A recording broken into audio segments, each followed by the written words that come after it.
Hello there, welcome back to the Closet Historian. I have another haul for you guys today. Just wanted to show you some of the things I've been picking up, rather fall-themed things here now that we are in the middle of fall, although it did snow twice this week here in Colorado, which I don't really know what that's about. It's a bit early for snowing. None of it stuck, luckily. And we are still enjoying the fall trees and the rain and things like that, but snow, we don't need that yet. But I have been picking up a few rather fall-themed things to add to my wardrobe and collection recently, so I wanted to share those with all of you. If you've been here for other hauls before on this channel, you know that I love picking up gloves whenever I can find them in my size. I usually try and snatch them up if they're a reasonable price.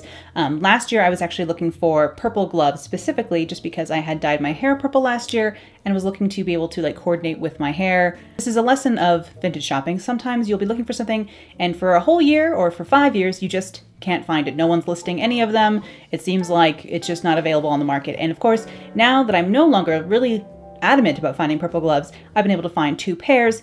Unfortunately, I have dyed my hair back to brown now, so the same coordinating effect is no longer possible. But I did find royal purple gloves finally, so just a year too late, I finally found the gloves I was after last year. So happy to have these in my collection now.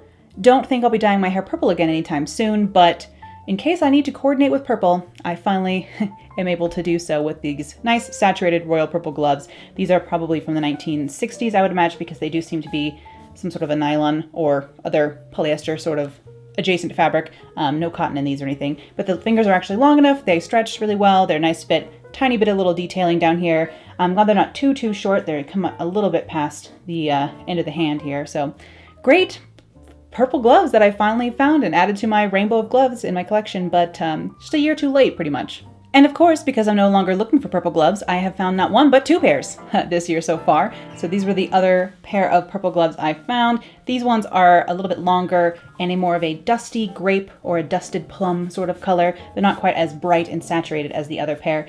A really great fall color that I'm super happy to have, and more of a 40s or 50s style glove. A little bit longer, cuffs a little bit more flared. They have scalloped edge here, exposed stitching. These ones are really, really cute. I'm super happy to have them. They do have a little bit more staining or fading up close than the other pair I just showed you, but of course, when the things are very old, I'm willing to accept a little bit of that kind of thing. And in general, they're in great condition and they fit super well, which is always a concern for me with my larger glove size. So I was super happy to pick these up. A little bit of an Art Deco sort of detailing down here with the triangles. Just super cute with a fall dress or with suiting or anything really. So happy to have even more purple gloves now. Of course, again, a year later after I stopped looking, here they are. So it's kind of like vintage is like love in that way, you once you stop looking, it finds you, and then you have to pay for it, which I guess is a little bit different from love, as far as I know. The last pair of vintage gloves I have to show you today are actually a bit different because they are longer and a little bit more formal for it, of course. Though long gloves are super useful, even not, they're very nice for cocktail hour or evening sort of things, but they are also good to layer under your suiting or under sweaters in the wintertime because it's another layer you can add to your outfit when you are, people ask how to stay warm in vintage in the wintertime, and this is one of the ways. Layer a longer glove instead of wearing a short glove with your suiting, wear a long glove underneath and have that extra layer going on underneath there. But these ones are just a taupey, grayed out, brown, mushroomy sort of shade, sort of a different undescribable color, really. I'm going with taupey mushroom, really, or tawny gray. I don't really know what they would be called, but I think this color is great because it will match anything. It would go with black, go with white, go with brown, go with so many different things. Any bright color, I feel like this would match, would go great with red. So I'm just happy to add another very versatile neutral color to my longer glove collection. These ones are, of course, have that rouged effect going down the arm, which luckily they still have that effect when you have them on because they are actually quite stretched out here. The elastic is no longer very scrunchy on the sides of these, and that is something that you can fix. So possibly I will be doing a DIY to show you guys how to either replace the elastic in gloves like this or even make gloves that aren't rouged look rouged like this or have this effect. So maybe we'll do that sometime.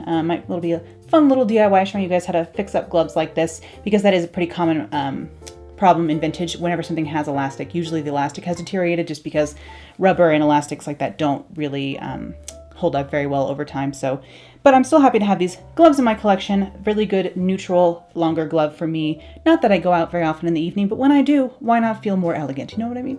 As we know from my shopping strategy video that I put up recently, I do have a list of items that I am after, and something that was on my list that I've been able to cross off was an orange silk scarf, because I was able to pick up this very candy corn Halloween appropriate silk scarf in a sort of gingham check in bright yellow and bright orange. So this is just such a very Halloween fall appropriate scarf, I think. I think it'll look great with orange gloves and a black suit, for example. Very Halloween outfit, maybe with a spider brooch even, just to really rub it in.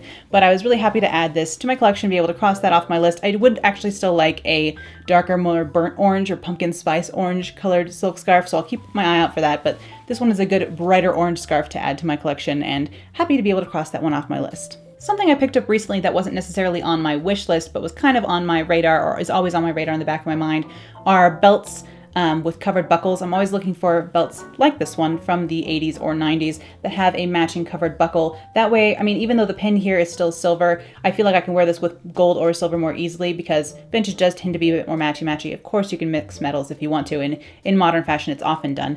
But in vintage fashion, usually things are matchy-matchy. So I try and find things, instead of having a gold buckle or a silver buckle, that have a covered matching buckle like this one. Of course, many dresses in the 1940s had or it came with a belt that matched or had a matching belt out of the same fabric, but sometimes I just don't want to fiddle with making a matching belt when I make a dress, so it's nice to have a range of belts at my fingertips to be able to just coordinate and pull from instead of having to make belts all the time, because that can be fiddly as a seamstress. So I was happy to add an orange belt to my collection. I just saw this one for under $20 and figured I didn't have orange yet in my rainbow of belts, so I better pick this one up, and I'm glad I did. Now, it just wouldn't be a vintage haul from me if we didn't have some clutch handbags to talk about, now would it? So, of course, I have 3 of them to show you today. The first being this metallic red 1950s style little kiss clasp clutch handbag. I bought this quite specifically to go with a pair of Bait footwear shoes I got last year in this metallic same candy apple red car paint looking faux leather effect. So I really wanted to find something to match those shoes, to be able to pair with those shoes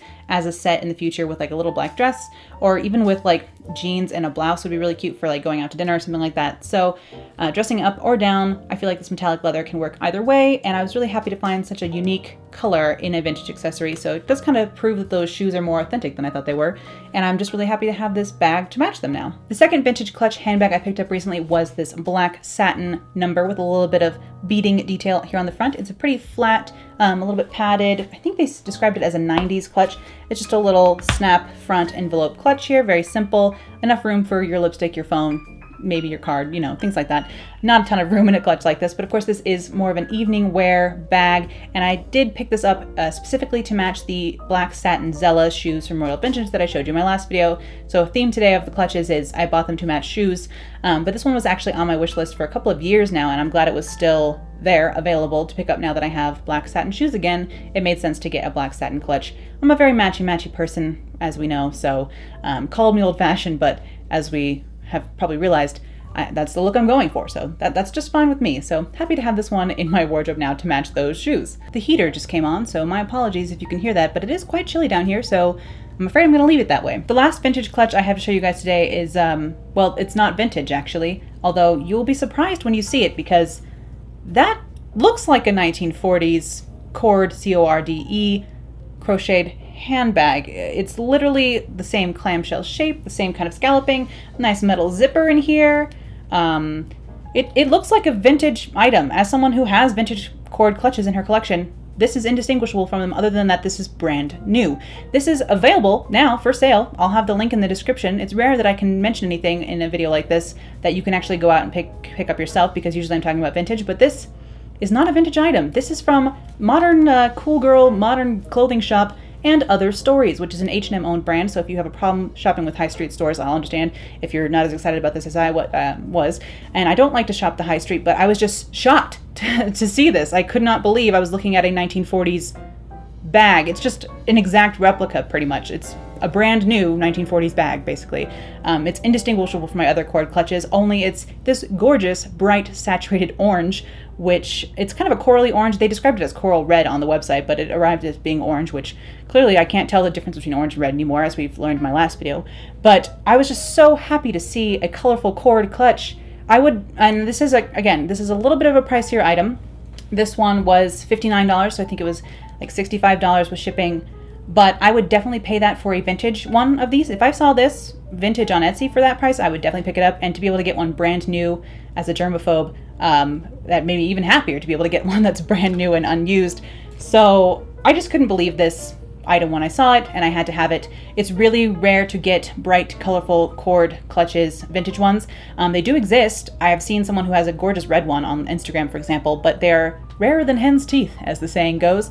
So I was incredibly happy to see a modern reproduction one. And who is making these? And can you make me other colors? Like, I need to know more information here. I'm not going to get any, but if you guys are also into cord clutches and don't mind shopping in more of a high street kind of brand, check out the link below and pick up one of these for yourself. I could not believe this 1940s clutch was available on a modern website. I was just shocked, so I had to have it. Orange cord clutch. Happy to have it in my collection, whether it's vintage or not. I only have one vintage costume jewelry thing to show you this haul, and it's this little brooch with a sort of branch. This is really common 1940s brooch style, where it's like a little branch here at the top where the pin is, and then dangles of either flowers or leaves, things like that, berries. This one is actually just in little leaf shapes in copper and brass, just little stamped out leaves. This one is pretty scratched up. It shows its age, but I really don't mind. Of course, I collect vintage, and so I'm used to things showing their age a little bit, so I don't mind, especially on something like this where it's antique brass, it looking a little bit antiqued. This one is actually quite loud and jingly, as you can hear, which adds a little bell to my step when I'm wearing it, but I just thought this would be so cute pinned on like cable knit sweaters and like chunky knits in fall time, or even on a nice sleek dress for something a little bit more novelty to like break down the sophistication. Sometimes an outfit can be almost too sophisticated, although once I start moving and tripping over everything, and including my words, then we notice that I'm not sophisticated. But in case I need to add a little bit of a novelty spin on an outfit, it's nice to have cute little things like this to do that. So happy to have this one in my jewelry tray now. I actually have been adding a few vintage clothing items to my wardrobe recently. I don't normally do a lot of vintage clothing shopping. Usually it's just accessories, as you guys know from watching my other hauls probably, but I have picked up a few clothing items recently just because I have been sewing less. And one of the things I picked up recently was this permanent pleated skirt. This is actually a dead stock 1970s skirt. Pleated skirts like this have been in style since the 1940s, really. They've never really gone out of style. I have one that was my mom's in like the late 80s, early 90s. They're back in style now. This one's from the 70s. You can find them in 1940s catalogs. So obviously back in the 40s they weren't polyester like this one is, but I feel like you can't really tell from far away. And this color was just so great that I had to have it. It's a bit of a trendy piece really, because this like pleated skirts like this aren't so in style currently.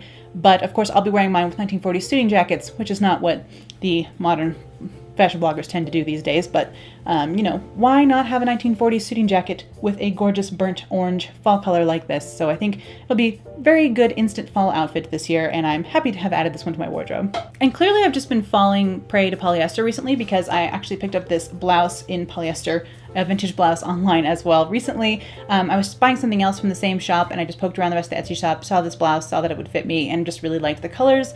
So a bit of an impulse buy for me, which is unusual, but such great colors, right? This dark green with the plum and the burgundy as well. I just thought it would be a nice instant fall outfit with a wool skirt. I have a green wool skirt and I have a purple circle skirt that I think this will look great with, so just added this to my cart on a bit of a whim, but the colors were just so pretty. The last item I have to show you guys today is actually something else that was on my recent wish list I shared in that shopping strategy video, and that is a Fair Isle sweater. This one is just a little vintage cotton short-sleeved Fair Isle sweater I picked up on Etsy. It is a thicker, like it's a pretty good weight, but it is cotton and short sleeve, so it's not gonna be great for like the dead of winter or anything. But I thought these were such nice fall colors, and it would be great to do a simple fall outfit just with like a wool skirt and like a beret maybe for a 40s kind of almost casual countryside look here in the fall on a warmer fall day. So I was happy to add this one to my collection. I'm not gonna quite take Fair Isle off my wish list just yet, because I would like one in wool or with long sleeves, because I do live in a snowy place and it would be good to have something that would also be warm and cute. But I'm happy to add this really pretty fall colored sweater to my wardrobe. It kind of crosses off my list. I'm going to keeping Fair Isle on the list for now, but I'm really happy to have found this one at least. It seems like Fair Isle goes pretty quickly on Etsy, so you gotta get competitive sometimes for certain items when a lot of people are on the hunt for the same thing. So thank you all for tuning in today to hear me ramble on again about my recent shopping adventures and finds. Please do leave the stories of your recent finds and shopping adventures in the comments below, because I'm always happy to hear about successful vintage shopping out there, or finds you've may have discovered out there in the wild, or even in modern stores apparently, where there are nice 1940s reproduction clutches being made. Who knew? But thank you guys for sticking around, and I will see you again real soon. Bye. The last piece of clothing. The last piece of clothing. No. My nail is broken. Me. Helicopter, go away. I don't even know if that's being picked up on the mic.